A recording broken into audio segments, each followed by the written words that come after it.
안녕하세요. 며느리의 신분에서 탈출하게 된 평범한 여자입니다. 딸 같은 며느리, 엄마 같은 시어머니? 그런 말 다 집어치우라고 해요. 저한테 시어머니는 증오의 대상이자 시월드는 그야말로 지옥이었습니다. 호구 생활과도 같았던 제 시집살이에 대한 이야기를 여러분들께 해드리려고 합니다. 열길 물속은 알아도 한길 사람 속은 모른다고 하더니 연애할 땐 저를 위해 무엇이든 해줄 거라 믿었던 머슴 같은 남자가 결혼을 하고 나니 아이처럼 변해버렸고 갑자기 효자가 됐어요. 연애 시절엔 집에 들어가지 않겠다고 조금만 더 같이 있자며 어머님한테 거짓말까지 하더니 부부가 되니 시어머니에게 매일 안부 전화해 뭐가 그렇게 보고 싶은지 일주일에 두세 번은 시댁에 방문하려고 하더라고요. 이 사람이 어쩜 이렇게 변할 수가 있을까? 혹시나 내가 사기 결혼을 당한 게 아닐까 의심한 적이 한두 번이 아니었다니까요. 100번 양보해서 그럴 수 있다 쳐요. 문제는 그게 아니었어요. 제가 결혼 생활을 하면서 가장 스트레스를 받았던 게 바로 돈 문제였습니다. 남편은 저보다 12살이나 많았어요. 띠동갑 차이였기 때문에 경제적으로 저보다 훨씬 안정적이었고 여러모로 가진 게 많은 사람이었어요. 그에 반해 저는 사회 경험 하나 없는 상태였죠. 취업을 하고 싶었고 사회생활을 하고 싶었지만 남편이 얼른 결혼을 하자며 자기가 알아서 다 책임질 테니 너는 나만 따라오라는 말에 쉽지 않은 결정을 내리게 됐네요. 결혼하고 사회생활하면 되지 싶었는데 막상 결혼을 하고 나니 그럴 기회가 잘 없더라고요. 남편은 늘 저에게 여자가 무슨 일이야. 집에서 살림만 잘하면 됐지. 하며 얼른 임신을 하자고 했어요. 뭐 살다 보니 어쩔 수 없는 나이차가 느껴졌고 남편이 아주 가부장적인 사람이라는 걸 뒤늦게 깨달았네요. 남편이 나이가 많은 만큼 시어머니 또한 나이가 많으셨기 때문에 생각하는 것 자체가 저와는 많이 달랐어요. 지긋지긋한 시집살이를 겪으면서도 그때는 나이가 어렸고 제 선택이 틀리지 않았다는 걸 스스로 합리화를 했던 것 같아요. 그래서 묵묵히 말 잘 듣고 순종적인 아내이자 며느리로 긴 세월을 버티며 살았습니다. 우리 아들 돈 함부로 쓰지 마라. 어머님이 가장 많이 하셨던 말씀이었어요. 시어머니는 유독 돈에 민감하셨고 그 유전자가 그대로 아들에게 이어졌네요. 네가 이렇게 호강하고 사는 건 전부 남편 덕분이고 너 혼자서 살면 이렇게 넉넉하게 살지 못했을 게 분명하니 항상 시댁에 감사하라는 게 시어머니의 생각이셨어요. 제가 뭘 사잖아요? 그러면 득달같이 물어보셨어요. 못 보던 옷인데? 이거 어디서 났어? 아, 이거 겨울옷이 하나도 없어서 샀어요. 비싸 보이는데. 얼마 주고 샀어? 얼마 안 해요. 얼만데? 12만 원 정도. 아이고, 12만 원이 무슨 K 이름도 아니고 그게 얼마 안 하는 거니? 우리 아들은 그 돈 벌려고 상사 비위 맞추며 힘들게 일하는데 나라면 신랑이 옷 사준다 해도 됐다고 하고 그 돈으로 신랑 와이셔츠 하나 사주겠다. 너희 부모가 그렇게 가르치디? 신랑 돈 함부로 쓰라고 가르쳤어?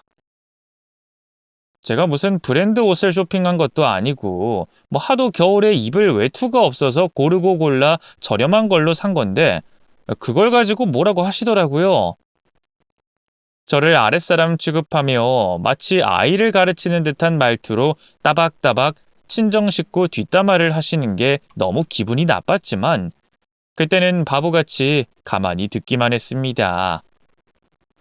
처음에는 아들만 일하고 며느리가 집에서 노는 것 같으니 그게 꼴보기 싫어서 그러시나 보다 해서 저도 아르바이트 자리를 구하기도 했는데요.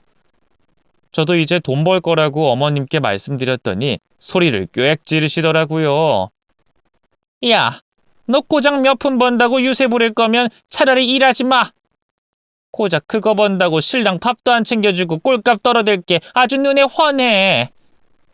여자가 집에서 살림 열심히 하고 내조 잘할 생각을 해야지. 밖에 나갈 생각을 해? 너는 어떻게 된 게 네 생각만 하니? 아우, 답답해. 이래도 흥, 저래도 흥. 대체 저더러 어쩌라는 건지. 가만히 집에 있으면 빈둥댄다고 잔소리하시고, 살림 열심히 하고 있으면 그따위로 할 거면 집어치우라고 타박하시고, 돈을 벌겠다고 하니 유세 부리지 말고 집안일이나 열심히 하라고 하시더라고요. 그냥 제가 뭘 해도 싫었던 거겠죠. 잘난 아들 등에 빨대 꽂아 호화롭게 살고 있는 얄미운 여우로 보이셨던 게 분명해요. 중간에서 남편이 중재를 잘 해줬으면 이렇게까지 힘들진 않았을 거예요.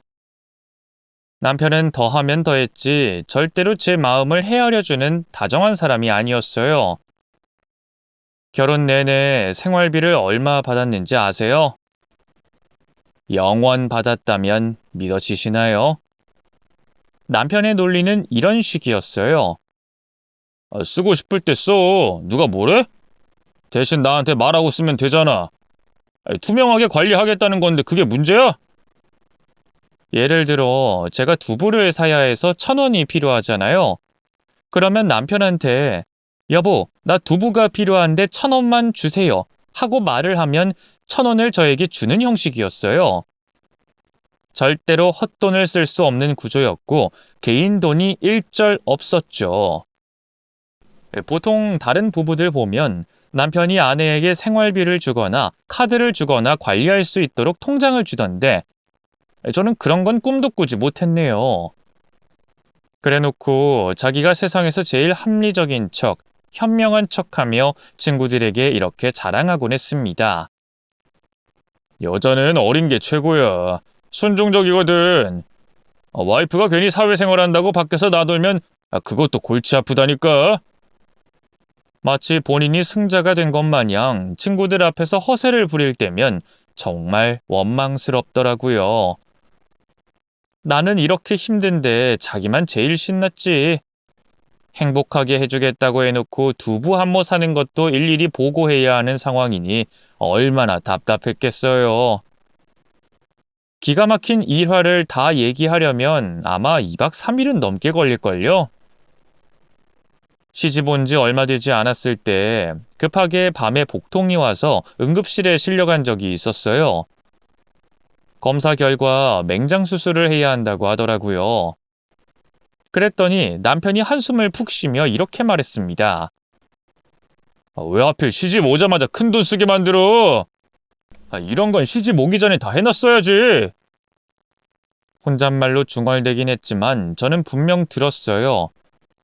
너무 서럽고 억울해서 내가 아프고 싶어서 아픈 거냐고 울부짖었더니 그제야 남편은 마지못해 수습하더라고요. 아니, 내 말은 너가 아프니까 속상하니까 그렇지. 내가 표현이 좀 과격했다. 미안해. 그러게 아플 땐 그때그때 병원에 갔어야지. 왜 이 지경까지 참았냔 말이야. 병 키우면 병원비만 늘어나는 거 몰라? 사람이 왜 이렇게 미련해? 병원 가는 것조차 눈치를 봐야 하다니 이게 사람이 사는 건가 싶더라고요.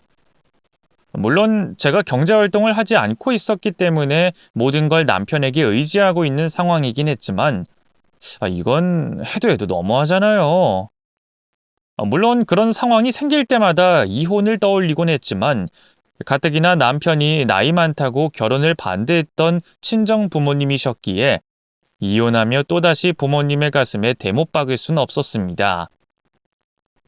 살다 보면 타협점이 생기고 상황도 나아지겠지 생각하며 버틴 거예요. 하지만 사람은 절대 바뀌지 않더라고요. 그들은 제 희생을 당연하게 여겼고 저라는 존재는 그 집안에서 그저 말 잘 듣는 노예일 뿐이었습니다. 노예 생활도 이렇게 답답하진 않았을 거예요. 며느리라는 이유로, 아내라는 이유로 정말 많은 걸 포기하고 살았네요. 아이를 낳은 후에도 남편과 시모의 지독한 돈트집은 계속 이어졌어요. 다른 건 몰라도 아이에게 해주고 싶은 게 너무 많은데 이 제약이 생기니까 미치도록 힘들더라고요. 그래서 아이를 육아하면서 틈틈이 부업을 해본 적도 있어요. 남편은 그걸 알자마자 저에게 요구하더라고요. 부업해서 번 돈 전부 나한테 보내. 어차피 당신은 내 돈으로 생활하고 있잖아. 그러니까 당신이 번 돈 나한테 주는 게 맞지. 나는 우리 애들 학원비라도 벌고 싶어서 하고 있는 거예요. 그걸 달라고 하면 애들이 무슨 학원이 필요해? 수능 만점자들의 공통점이 뭔지 알아? 사교육보단 교과서 위주였다는 거야. 괜히 학생들 불안감 조성하는 게 학원들의 상술이라고. 당신은 순진해서 그런 상술에 넘어갈 테지만 난 달라. 그리고 공부 머리도 유전이야. 너나 나나 공부를 잘하는 스타일은 아니었잖아. 유전자가 이런데 우리 애들이라고 뭐 다르겠어? 난 우리 애들한테 한계 만들고 싶지 않아요. 부모로서 해줄 수 있는 건 다 해주고 싶은 마음이라고요. 낳아주고 키워주는 것만으로도 다 한 거지. 쥐들이 길거리에서 태어났어 봐. 이렇게 삼시세끼 밥 먹고 잘 수 있는 환경이 어디 가당키나 해? 하여간 요즘 애들은 약해 빠져가지고 좀만 힘들면 환경 탓한다니까. 원래 전쟁통에서 영웅이 탄생하는 법이라고. 오히려 나는 지금 애들을 더 막 굴려야 한다 생각해. 너무 온실 속의 화초처럼 자라고 있잖아. 그러니까 너도 애들한테 너무 오냐오냐 해주지 말고 안 되는 건 안 된다고 딱 잘라서 말해. 자꾸 받아주면 애들 버릇 나빠진다. 돈을 버는 사람이 집안에서 권력을 가져야 한다는 게 그 사람의 생각이었어요. 그렇다고 그 사람이 뭐 어마어마한 돈을 버는 것도 아니었습니다. 그냥 딱 평범한 정도였죠. 저도 결혼만 아니었다면 어디선가 돈을 벌면서 꽤 자유롭게 살았을 것 같은데 그 인간 때문에 두 손 두 발 묶인 채 살고 있었던 거예요. 전래동화 중에 선녀와 나무꾼 있잖아요. 예전엔 그걸 들었을 땐 아무런 생각도 안 들었는데 결혼하고 나니 그 전래동화가 너무 소름 돋는 얘기인 거예요. 애 낳고 식모로 쓰려고 선녀의 옷을 훔쳐 하늘로 못 가게 하는 거잖아요. 제 상황도 다를 바가 없었어요. 아무런 능력도 없고 경제활동도 하지 못한 채로 그렇게 저는 암울한 인생을 꾸역꾸역 이어나갔습니다. 그래도 자식들 보며 버텼어요. 그렇게 살다 보니 친정 가는 것조차 눈치가 보이더라고요. 남편이 하도 가기 싫은 티를 내길래 제가 혼자 가겠다고 하니 너 혼자 어딜 가냐? 나중에 일 여유로워지면 그때 같이 가. 하며 계속 밀었죠. 그런데 또 시댁은 매주 가야 했습니다. 한 주라도 빼먹잖아요? 그러면 또 득달같이 시어머니께서 연락을 하셨습니다. 주말에 뭐 너희끼리 어디 좋은 데 갔냐? 가족끼리 외식했어요. 뭐 먹었는데? 애들이 고기 먹고 싶다고 해서요. 너는 참 팔자도 좋다. 요즘 외식값이 얼마나 비싼데 신랑한테 그런 데를 가자고 했어? 집에서 밥하는 게 아무리 귀찮아도 그렇지. 집에서 놀고 먹는 애가 뭐가 바쁘길래 외식하자고 해? 그리고 밖에서 먹는 음식 죄다 짜고 달고 조미료 범벅인데 그걸 애들한테 먹이고 있어? 평소에 식단을 얼마나 신경 안 썼으면 애들이 외식을 하자고 했겠어? 너는 어째 날이 갈수록 더 성의가 없어진 것 같다? 신랑은 밖에서 발에 땀이 나도록 일하는데 너는 쉴 생각만 하고 있으니. 아이고, 답답하다, 답답해. 됐고, 당장 애들 데리고 집에 좀 와. 우리 손주들 밥은 내가 챙겨 먹여야겠으니까. 아들 돈 쓴 것도 싫고 주말에 시댁에 안 온 것도 싫고 며느리가 놀고 먹는 것 같으니 치가 떨리게 싫으신 거예요. 친정집에 한번 다녀오잖아요. 그럼 더 난리 나요. 뭔 친정을 밥 먹듯이가 아니야. 우리 아들 거기 가서 고생만 하는 거 아니냐. 운전하는 게 얼마나 힘든데 주말에 쉬도록 내버려둬야지 왜 신랑을 괴롭히냐. 친정 식구들이랑 가깝게 지내는 거 아니다. 거리를 둬야 한다. 신랑 돈으로 네 부모한테 효도할 생각 추호도 하지 마라. 아주 막말과 잔소리의 콜라보였죠. 늦둥이 막내딸로 태어나 부모님께 사랑받고 자란 저는 결혼 전까지만 해도 동네에서 소문낼 정도로 효녀였어요. 그러다가 결혼을 하자마자 소홀해지게 된 것이죠. 저는 그게 정말 죄송하더라고요. 더 잘해드리고 싶었는데 1년에 한 번 가는 것조차 눈치가 보이니 친정엄마와 시간을 보낼 틈도 없었네요. 남편에게 서운하다고 말하면 그럴싸한 논리로 그럼 네가 가자고 하면 되잖아. 왜 내 탓을 하냐? 하며 오히려 저를 저격하더라고요. 친정 한번 갈 때마다 시어머니께 잔소리를 듣는데 그거 하나 제대로 못 막아주면서 아주 기세등등하는 게 꼴보기 싫더라고요. 구두쇠 남편에게 뭘 바라겠어요. 친정엄마 환갑 때 먼저 용돈 드리자는 말도 안 해주더라고요. 그래서 제가 엄마께 좋은 거 하나 사드리고 싶다고 하니 10만 원이면 돼? 하고 묻더라고요. 그래놓고 본인은 큰돈 쓴 것 마냥 으스대는데 말을 말자 싶었네요. 결국 친정엄마 환갑 때는 10만 원 용돈 드린 게 다예요. 친정엄마는 그 돈을 그대로 돌려주시며 네 용돈 해라. 요즘 너무 힘들지? 하시더라고요. 말은 안 하셨지만 친정엄마도 제 상황을 잘 알고 계셨던 거예요. 가뜩이나 자주 뵙지도 못하는데 해드리는 것도 너무 약소하니까 그게 너무 마음에 걸리더라고요. 그래서 그때부터 결심했죠. 남편 놈을 믿으면 안 되겠다. 내 엄마한테는 내가 돈 모아서 좋은 거 하나 사드려야겠다. 엄마 칠순 때는 그럴싸한 명품백 하나 사주고 싶어서 치밀한 계획을 세웠습니다. 남편이 출근하고 애들 학교 가면 애엄마들끼리 모여서 3, 4시간 바짝 부업을 하면서 야금야금 돈을 모았습니다. 워낙 경험도 없었고 기술도 없었기 때문에 버는 돈은 그야말로 푼돈이었어요. 그래도 살다 보면 비상금이 필요할 때도 있고 돈을 쥐고 있어야 마음이 안정되잖아요. 그것만으로도 숨통이 트이는 기분이었네요. 어느 정도 작전은 성공했어요. 10년간 푼돈을 모아 꽤 큰 돈이 생겼거든요. 이 돈이면 친정엄마 칠순 선물로 좋은 가방 하나 마련할 수 있겠다 싶어서 정말 뿌듯했네요. 백화점에 가서 가방을 고르는데 그 공간에 있는 것조차 너무 어색하더라고요. 제대로 쇼핑 한번 못 해본 제 지난 세월이 억울하기도 하고 서러웠던 것 같아요. 그날만큼은 당당한 모습으로 친정엄마와 어울릴 만한 명품 가방 하나를 샀습니다. 그리고 집에 돌아오자마자 옷장 깊은 곳에 그걸 넣어뒀어요. 엄마 칠순날 서프라이즈를 해줄 생각으로 가슴이 두근거렸죠. 하지만 친정엄마의 칠순날 당일, 갑자기 아침에 시어머니가 저희 집에 들이닥친 거예요. 그날따라 저희 집에 오셔서 차 좀 내와라, 과일 좀 내와라, 배고프니 밥 좀 차려라 하시며 이것저것 시키시더라고요. 그래서 제가 정중하게 말씀드렸죠. 어머님, 오늘은 저희 친정어머니 칠순날이라 제가 이따 좀 가봐야 할 것 같아요. 누가 뭐래? 뭐 내가 붙잡니? 하여간 웃기는 애네. 이따 나 병원 가야 되니까 그것만 좀 데려다 달라는 건데 그것도 힘들어? 뭐 이 몸으로 혼자 병원 가리? 병원은 제가 당연히 같이 가드려야죠. 언제 출발할까요? 천천히 가지 뭐. 그나저나 오늘 날씨가 엄청 춥더라. 너한테 옷 좀 빌려 입어야겠다. 시어머니는 그렇게 말하시고는 옷방으로 가시더라고요. 그리고 옷장 문을 활짝 여셨죠.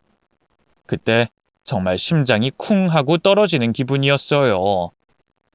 설마 명품백을 발견하진 않겠지. 조마조마하며 시어머니의 뒤를 밟는데 아니나 다를까 시어머니는 커다란 쇼핑백 하나를 꺼내시더니 저에게 묻더라고요. 이게 뭐야? 이거 비싼 거 아니야? 아, 그게요. 이걸 네가 왜 가지고 있어? 저희 친정엄마 칠순이잖아요. 그래서 제가 따로 준비한 거예요. 아무리 그래도 그렇지 이 비싼 걸 사놨어? 네가 무슨 돈이 있어서? 제가 어렵게 준비한 거예요. 친정 엄마한테 해드린 게 너무 없으니까 마음에 걸려서. 인연이 울 아들 돈 삥땅 쳤었네? 장롱에 고이 숨겨놓는 걸 보니 몰래 샀구만. 아니에요. 그거 제가 준비한 거예요. 네가 이걸 어떻게 준비해? 아주 야금야금 신랑 돈 빼돌려서 이딴 짓을 벌이고 있었구만. 우리 불쌍한 아들은 바보같이 일만 하고 희생만 하면서 가족들만 챙기는데 너는 뒤에서 명품 가방을 사? 제정신이니? 어머님, 죄송하지만 이거 제가 번 돈으로 산 거예요. 단 한 푼도 신랑 돈 보탠 적 없어요. 순수한 제 돈이라고요. 네 돈이 어딨어? 전부 우리 아들 돈이지. 어쨌든 집에서 놀고 먹는 척하면서 뒤에서는 돈을 벌고 있었다는 말 아니야? 알고 보니 아주 무서운 애네? 저도 제 돈 벌 수 있잖아요. 그럴 권리 있는 거 아닌가요? 제가 그렇게 잘못했어요? 먹여주고 재워주고 입혀준 신랑한테 보답할 생각은 안 하고 남이나 마찬가지인 친정 식구한테는 퍼주고 싶더냐? 사람이 은혜를 입었으면 갚을 생각을 해야지.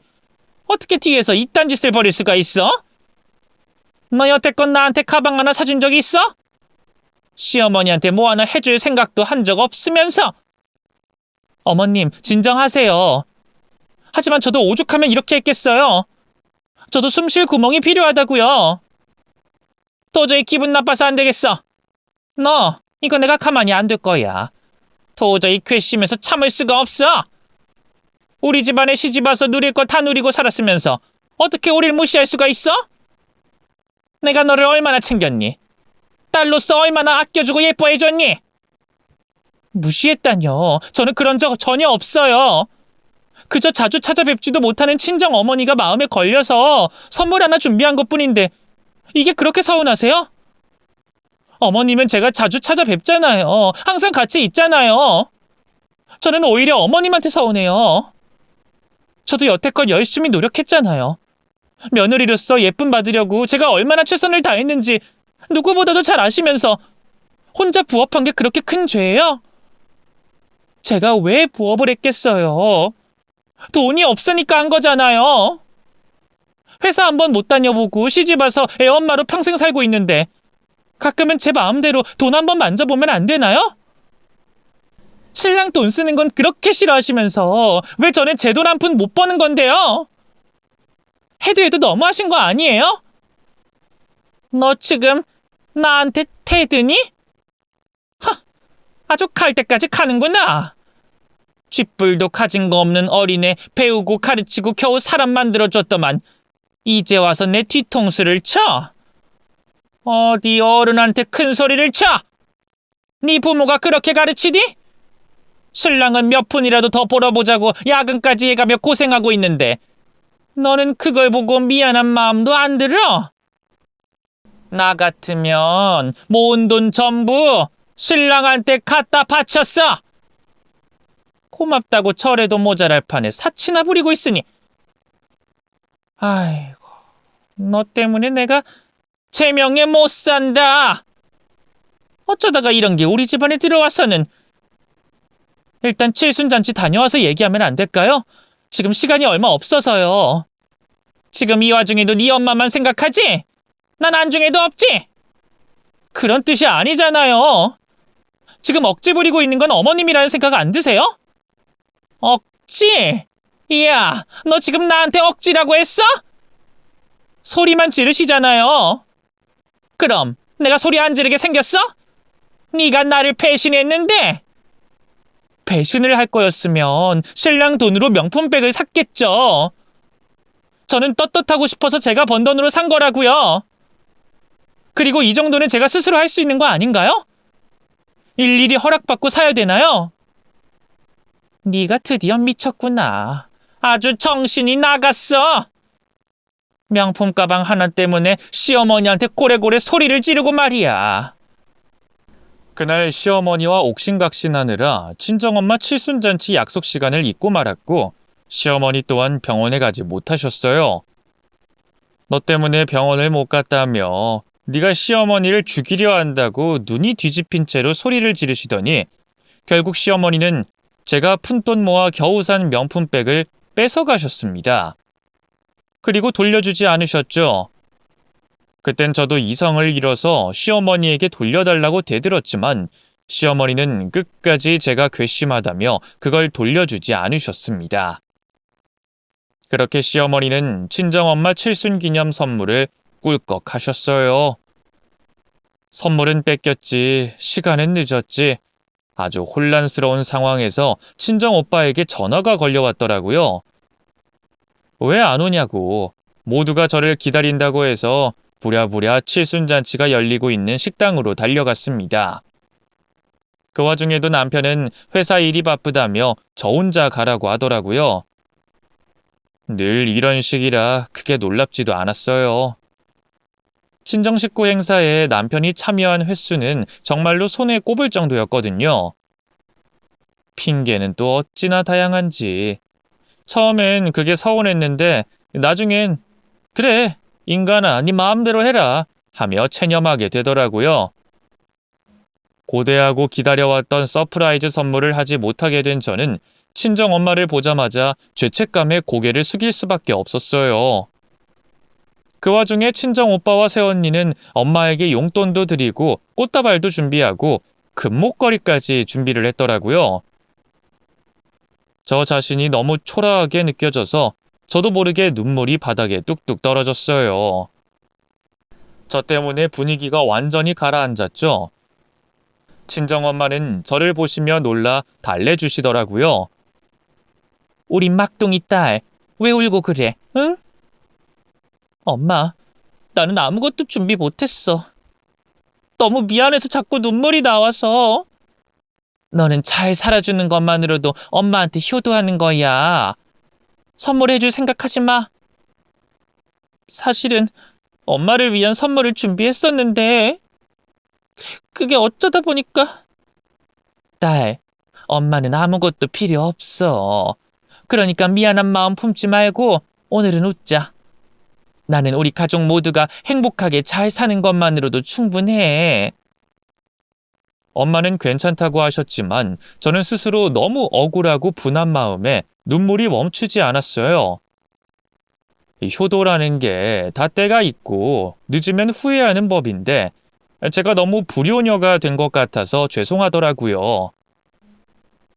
어찌저찌 식사 자리가 끝난 후 친정 오빠네가 집으로 돌아가고 나서 친정 엄마가 저를 조용히 부르시더라고요.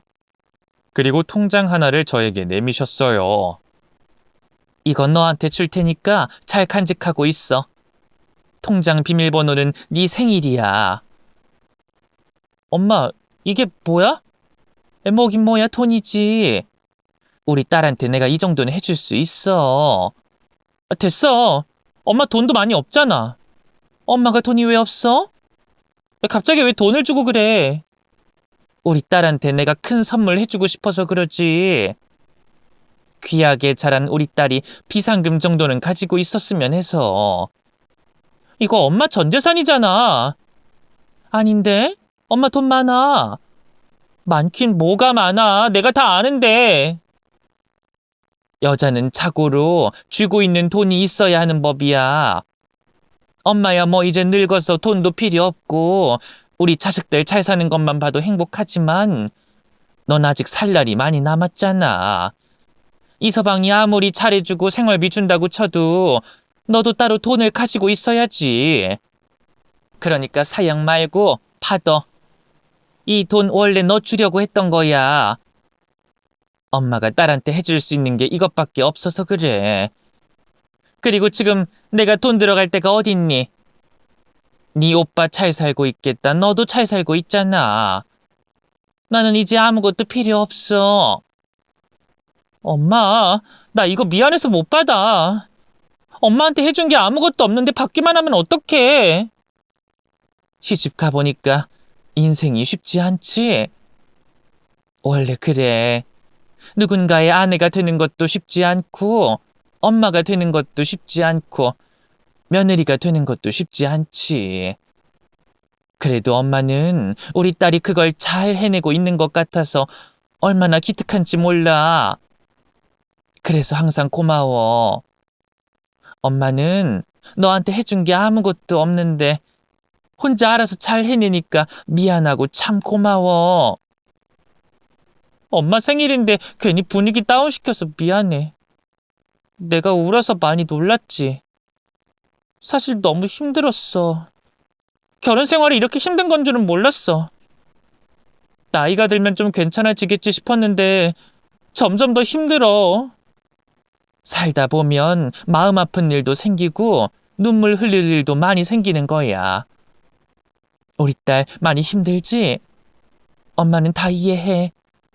그러니까 돈 받아. 돈이라도 있어야 위로가 되지.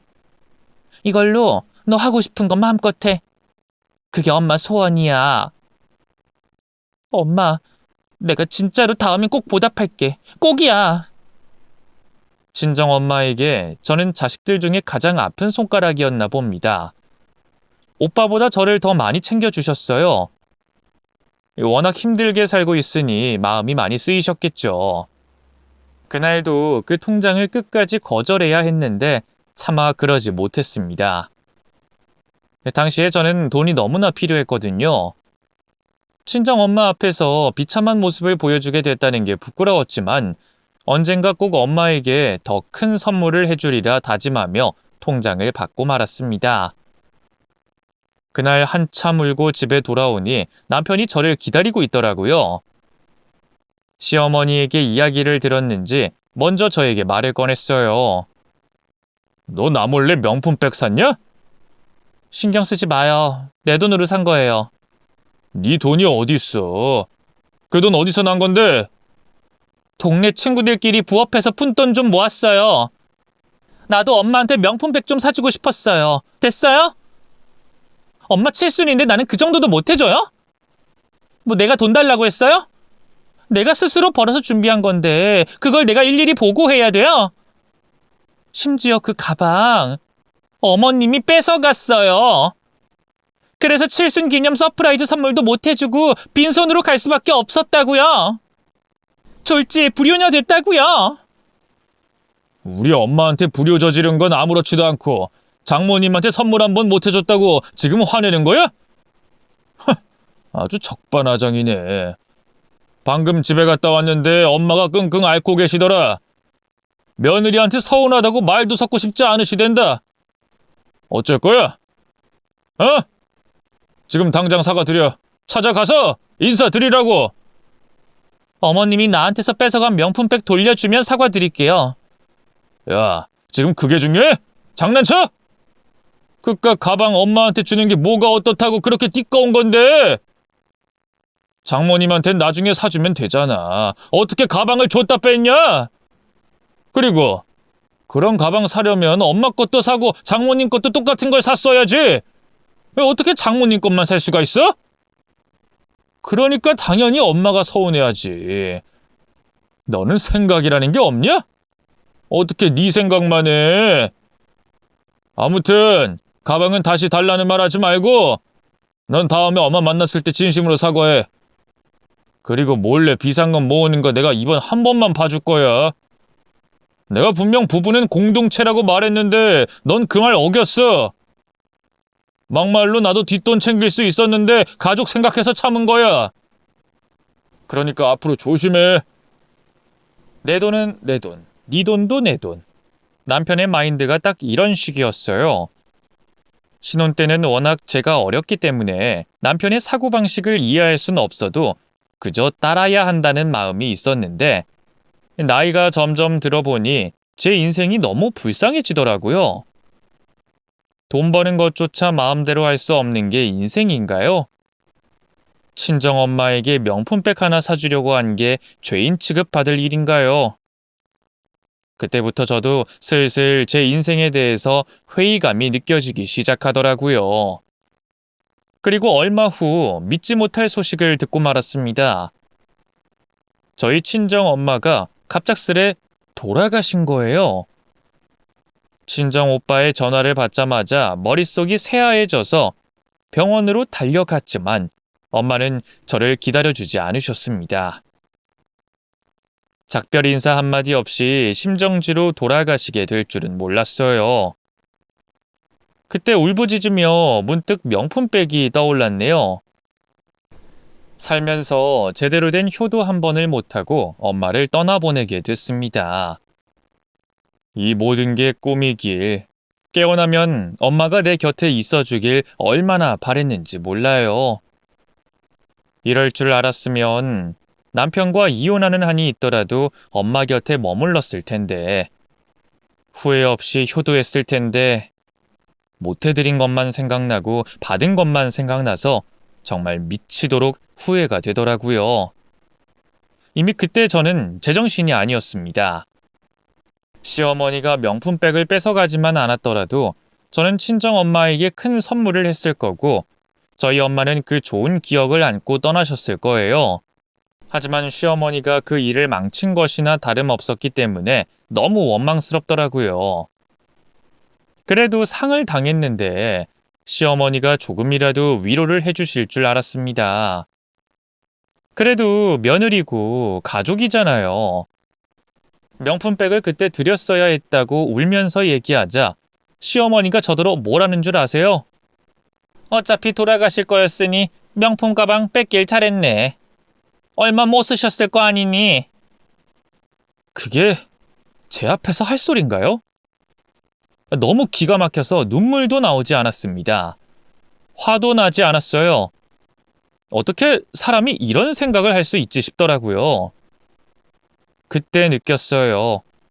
저는 평생 시어머니를 존경할 일이 없을 거고 가족으로 생각할 일도 없을 거라고요. 다른 건 몰라도 그 말은 하지 말았어야죠. 그 말 하나가 제 인생을 완전히 뒤바꿨습니다. 그날부터 제가 달라지기 시작했어요. 남편에게 카드를 내놓으라고 했죠. 처음엔 저한테 미쳤냐고 하더라고요. 뭔 카드야, 카드는. 필요한 걸 말하면 그때마다 내가 돈 주잖아. 내놔, 얼른. 야, 그러고 보니 갑자기 말이 짧다. 내가 남편한테 반말도 못하니? 평생 존댓말 쓰면서 대접해주길 바래. 나도 참을 만큼 참았어. 더 이상 못 버티겠으니까 카드 내놓던가 아니면 이혼해. 이혼? 어이가 없네. 어디서 이혼을 무기로 쓰고 난리야? 내가 지금 제정신으로 보여? 졸지에 호랩이 되고 싶지 않으면 당장 내놔! 엄마가 돌아가신 후 제가 정신이 오락가락하는 걸 남편도 옆에서 지켜봤는지 제가 윽박지르자 그날은 별말 않고 카드를 내어주더라고요. 저는 그 카드를 가지고 당장 밖으로 나갔어요. 그리고 먹고 싶은 걸 잔뜩 먹고 사고 싶은 걸 잔뜩 샀죠. 정말 웃긴 게 뭔지 아세요? 막상 카드 쓰려고 하니까 망설여지는 거예요. 남들은 당연하게 뭘 사고 자연스레 뭘 갖고 싶다는 생각이 드는데 저는 그 생각조차 겨우 짜내야 하는 거예요. 내가 정말 비루한 삶을 살아왔구나 싶어서 서글퍼졌네요. 아무튼 저는 그날 원 없이 카드를 긁어댔습니다. 남편에게 욕을 한 바가지 먹어도 무섭지 않았어요. 그때 저는 반쯤 미쳐 있었거든요. 마트에 가서 체리와 블루베리, 딸기를 사서 집에 와서 아이들이랑 먹었어요. 평소에는 비싸다고 남편이 사지 못하게 했던 과일들을 먹으니 눈물 날 것 같더라고요. 이혼을 해야 남은 인생을 그나마 행복하게 살 수 있을 것 같았어요. 그래서 저는 지인의 도움을 받아 변호사와 상담을 하기 시작했죠. 이혼할 땐 하더라도 뒤통수를 제대로 치고 싶었거든요. 그때부터 저는 인생을 건 복수를 계획하게 됐네요. 이혼을 선언하기 전까지는 나름 착한 아내로 성실한 며느리인 척 연기하며 살았어요. 그랬더니 시어머니가 아주 기고만장해서 다시 악독하게 저를 대하더라고요. 저는 더 과감해졌어요. 남편의 통장 비밀번호를 알아내 야금야금 돈을 빼돌렸고 집에 있는 서류를 전부 가져가서 변호사와 상담하며 재산 분배에 대해서 치밀하게 준비했습니다. 이것저것 자료를 수집하는 과정에서 남편이 불륜을 저지르고 있었다는 사실도 알게 됐네요. 저야 뭐 땡큐죠. 부부 사이는 이미 끝났고 알아서 유책 배우자가 되겠다고 나서주니 저로서는 감사할 따름이었네요. 증거를 수집하는데 시간이 더 오래 걸리긴 했지만 그래도 내 인생이 걸린 문제인데 차근차근 해나가는 게 맞다고 생각했어요. 이럴 때일수록 이성을 잃지 말아야죠. 예전이었으면 울고불고 난리 났을 일인데 뭐 이상하게 하나도 슬프지 않았어요. 그리고 얼마 후 시어머니의 생신날이 다가왔어요. 저더러 생신상을 차리라고 하더라고요. 이제 저와 함께하는 마지막 생신이시니까 흔쾌히 차려드렸어요. 중국집에 전화해서 탕수육도 시키고 횟집에 전화해서 회도 한 접시 시키고 치킨집에 전화해서 치킨도 한 마리 시켰네요. 배달 음식을 상에 가득 차려놓으니 시어머니 표정이 완전 일그러지더라고요. 너 이걸 생신상이라고 차린 거니? 네. 마음에 안 드세요? 치킨이랑 회, 탕수육 다 어머님 좋아하는 것들이잖아요. 일부러 신경 쓴 건데. 시어머니 생신날 미역국 하나 안 차려놓는 며느리가 세상에 어딨어? 이젠 시어머니 생신은 그냥 무시해도 된다 이거야? 정신 나갔어? 그냥 드시죠. 저는 생일날 꼭 미역국 먹어야 한다면서 유난 떠는 사람들 딱 질색이더라고요. 유난? 질색? 이게 진짜 보자 하니까 제대로 미쳤네? 너 요즘 우리 아들 카드 쓰고 다닌다면서? 돈 막 써대니까 눈에 보이는 게 없어? 네 엄마 돌아가셨다고 불쌍해서 좀 봐줬더니 아주 고마운 줄 모르고 날뛰네? 봐주는 것도 한계가 있는 거야. 어머님은 항상 저 편하게 대하시잖아요. 저도 좀 편하게 대하면 안 되나요? 야! 너 그럴 거면 이혼해! 버릇없게 말 대답하는 꼬라지 좀 봐. 너 같은 며느리 필요 없으니까 당장 갈라서. 주변에 좋은 며느리 널리고 널렸으니까 당장 나가. 네, 안 그래도 그러려고요. 뭐? 이혼하겠다고요. 시어머니 생신날 이혼하겠다고? 네. 뭐가 어때서요? 저는 준비 다 끝났거든요. 준비? 무슨 준비? 제 말 못 알아들으셨어요? 무슨 준비겠어요. 이혼 준비지. 어머님 아들 지금 불륜 저지르고 있는 거 아세요? 변호사한테 물어보니 그거 소송감이라고 하더라고요. 제가 소송만 하면 이긴대요. 위자료를 저한테 줘야 한다고 하더라고요. 그리고 가정주부로 돈 한 푼 벌지 않더라도 그 노동을 값으로 쳐준대요. 그래서 재산 분할도 가능하다고 하네요. 그래서 제대로 한번 뜯어내려고요. 네가 어떻게 이럴 수가 있어? 그러게요. 저도 제가 이렇게 될 줄 몰랐는데 살다 보니 이런 날이 다 오네요. 아무튼 차려드린 생일상은 오늘이 마지막이에요.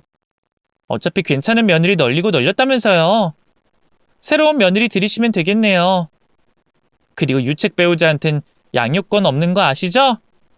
애들은 제가 데려갈게요. 어차피 우리 애들 아빠한테 애정 없어요. 이혼하게 된다면 전부 저한테 오겠대요. 할머니도 싫대요. 이참에 이 집안과 완전히 연을 끊어보려고요. 그러니까 앞으로 손주들 볼 생각 하지 마세요. 네가 뭔데 내 손주들을 데려가. 네가 어떻게 감히? 내 자식들이니까요. 그렇게 착하게 좀 사시지 그러셨어요. 애들도 알아요. 어머님이 저 못살게 군다고 저더러 탈출하래요. 엄마는 엄마 인생 좀 살래요. 그래서 저도 그렇게 살아보려고요. 네가 혼자서 잘 살 수 있을 것 같아? 할 줄 아는 거 하나도 없으면서 이혼은 무슨 이혼? 살아보니 제가 모르는 세계가 많더라고요. 걱정하실 필요 없어요. 제 인생 제가 알아서 살게요. 아무리 형편없게 살아도 지금 사는 인생보단 낫지 않겠어요? 너 우리 아들 인생 망치기만 해봐. 내가 가만 안 둬! 당신은 내 인생 망쳐놓고 나는 당신 아들 인생 망치면 안 돼? 너 지금 나한테 뭐라고 했어? 당신 아들 인생 내가 아작내버릴 거라고. 시어머니는 그 말을 듣더니 화를 주체 못하는 듯 벌떡 일어나려고 하시다가 다리가 풀려 주저앉으시더라고요. 그리고 정신을 잃으셨습니다. 남편은 이런 날 꼭 그런 말을 해야 했냐며 또 제 탓을 하더라고요. 들을 가치도 없어서 무시했네요. 이제 통보했으니 본격적으로 이혼을 서둘렀습니다. 그랬더니 남편이 마지못해 사과하더라고요. 잠시 한눈 판 건 내가 잘못한 거 맞아. 하지만 잠시뿐이었어. 지금은 아무 사이도 아니라니까? 그리고 이혼해서 어떻게 살려고? 당신 혼자 못 살아. 그쪽이 나 없이 못 사는 거겠지. 무급으로 식모일 해주는 사람 구하기 어디 쉽겠어? 여보, 잠시만. 다시 한 번만 생각하자. 당신 이런 사람 아니잖아. 내가 서운하게 한 게 있으면 말해줘. 내가 고치도록 노력해볼게. 부부가 원래 그런 거잖아. 아무리 밉고 짜증나더라도 서로한테 기회는 한 번씩 줄 수 있어야지. 방금 깨달았는데 난 당신 없으면 안 되는 사람이야. 내가 진짜 자존심 체면 다 구기고 당신한테 매달리는 거 안 보여? 나 진짜 아무한테나 이러지 않아. 당신이니까 내가 붙잡는 거야. 우리 애들은 어쩌려고? 그래도 애들한테 아빠는 있어야지. 아빠 노릇 제대로 한 적도 없으면서 새삼스럽게 왜 그래? 항상 돈 없다며. 애들 괜히 낳았다며. 이렇게 돈 많이 들 줄 알았으면 애들 낳지도 않았을 거라며. 그런데 이제 와서 아빠 노릇을 하시겠다고? 우리 애들 이제 더 이상 아빠 꼴도 보기 싫대. 그냥 엄마랑 살고 싶대. 오죽하면 애들이 그런 말을 꺼냈겠어? 없는 거나 다름없는 아빠라는 존재를 애들이 그리워할 줄 알았어? 책임감 따윈 없고 다른 여자나 만나고 다니는 아빠를 애들이 존경해 줄 수 있을 거라 생각했어? 자식한테도 못해, 처가 식구들한테도 못해, 아내한테도 못해. 그냥 너는 평생 엄마 옆에서 살아. 그냥 그렇게 마마보이로 살아보라고. 그게 당신이 원하는 거 아니야? 나도 중간에서 많이 힘들었어. 둘 사이 조율하는 게 얼마나 난처한 줄 알아? 당신은 단 한 번도 조율하려고 노력해본 적 없어. 항상 나만 희생시켰잖아. 그게 편했겠지. 한 명이 알아서 희생해주겠다는데 얼마나 좋았겠어. 순종적인 아내 역할은 이제 그만하고 싶으니까 이혼하자. 난 결정했고 준비도 다 끝났어. 나는 재산 분할 원해. 원만하게 합의되지 않으면 난 소송할 생각이야. 평생 불륜남 꼬리표 달게 해줄까? 아니면 내 제안 받아들일래? 당신이 선택할 건 그 두 가지뿐이야. 여보, 그래도 우리 한때는 사이좋은 부부였잖아. 하루아침에 부인과 자식을 모두 잃는다는 게 말이 돼? 그리고 네 엄마한테 전해줄래? 명품백 당장 안 돌려주면 내가 소송 걸 거라고. 이제는 남남이나 마찬가지니까 이건 엄연한 갈취라고 전해줘. 그깟 명품백 그냥 줘버리면 그만이지만 생각할수록 억울해서 말이야. 계산은 정확히 하자. 저희 아이들도 전부 아빠에게 등을 돌린 상태였기 때문에 그 인간은 졸지에 혼자가 됐습니다. 그리고 시어머니는 아들 이혼남 만들었다고 저를 원망했다가 설득했다가 결국엔 눈물까지 보이며 빌더라고요. 그러지 말아다오. 아무리 잘못해도 용서하며 사는 게 부부지. 우리가 그동안 정이 얼마나 들었니? 너를 딸처럼 생각하고 있었는데 갑자기 이혼한다고 하니 내 가슴이 무너지는 것 같구나. 내가 널 서운하게 했던 게 있다면 미안하다. 그러니까 일단 하던 거 멈추고 이야기 좀 하자, 응? 아쉬운 사람이 매달리는 법이죠. 저는 하나도 아쉽지 않았거든요. 이혼에 대한 생각은 변함이 없었고 끝까지 밀고 나갔어요. 나중엔 저더러 독한 년이라고 욕까지 하시더라고요. 상관없었어요. 이제 뭐 남이나 마찬가지인데 그 말 신경 쓸 필요가 있나요? 결국 저는 재산 분할을 받게 되면서 깔끔하게 이혼하게 됐어요.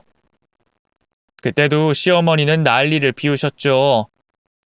네가 가정에서 한 게 뭐가 있냐고 재산 분할을 받냐며 집까지 쫓아와서 행패를 부리시더라고요. 아들 인생 망가뜨린 파렴치한 년이 됐지만 오히려 마음은 가뿐했어요.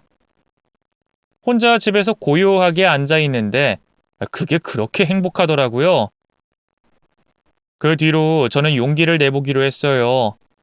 친정 엄마가 저에게 주신 돈으로 배우고 싶었던 꽃을 배우게 됐고 나름 기술을 익혀서 꽃집도 차렸네요. SNS 홍보는 착하고 똑똑한 제 자식들이 해주고 있어서 금방 입소문이 났어요. 5월 가정의 달에는 주문이 밀려 밤을 새야 할 때도 많았지만 너무 행복했습니다. 저 스스로 돈을 벌 수 있다는 게 정말 소중했거든요. 제가 꽃을 좋아한 이유도 혹독한 시집살이를 당할 때 꽃을 보며 위안을 많이 받았기 때문이었어요. 식물을 통해 위로를 받았는데 이제는 제가 남들에게 위안을 줄 수 있는 사람이 됐으면 좋겠습니다. 이 정도면 친정엄마가 주신 돈을 나름 가치 있게 쓴 거 아닐까요? 아직도 친정엄마를 생각하면 가슴이 먹먹해지고 코끝이 찡해지곤 합니다. 결혼을 반대하실 때 그 말을 들었어야 했나 싶긴 하지만 만약 그랬다면 지금 자식들을 만날 수 없었겠죠. 그래서 결혼 자체에 대한 후회는 없네요. 다만 이혼을 좀 더 서두를 거라는 아쉬움은 남는 것 같아요. 그래도 지금은 힘들었던 지난 날들을 보상받는 기분이에요. 제 인생이 이렇게 풍요로워지는 게 신기할 따름입니다. 혼자서는 못 살 거라고 끊임없이 세뇌하던 전 남편에게 보란듯이 제 인생을 보여주고 싶네요. 이혼하고 비로소 새로운 세상이 열린 기분이고 앞으로의 인생이 더 기대됩니다. 이만하면 저 이혼하고 행복해진 거겠죠? 하늘에 계신 저희 엄마를 다시 만난다면 이 말을 꼭 전해드리고 싶어요. 엄마가 내 인생을 살린 거나 다름없다고. 이제는 걱정 말고 편히 쉬시라고요. 엄마에게 부끄럽지 않은 딸이 되기 위해 최선을 다해서 살 거예요. 사연 읽어주신다면 용기를 얻어서 더 열심히 살 수 있을 것 같아요. 아무튼 제 사연은 여기까지입니다. 살아온 이야기를 들려드렸는데 어떠셨나요? 부디 제 사연을 통해 용기를 얻는 분이 있었으면 좋겠네요. 저는 이만 물러나겠습니다. 앞으론 좋은 소식만 들고 올게요. 감사합니다.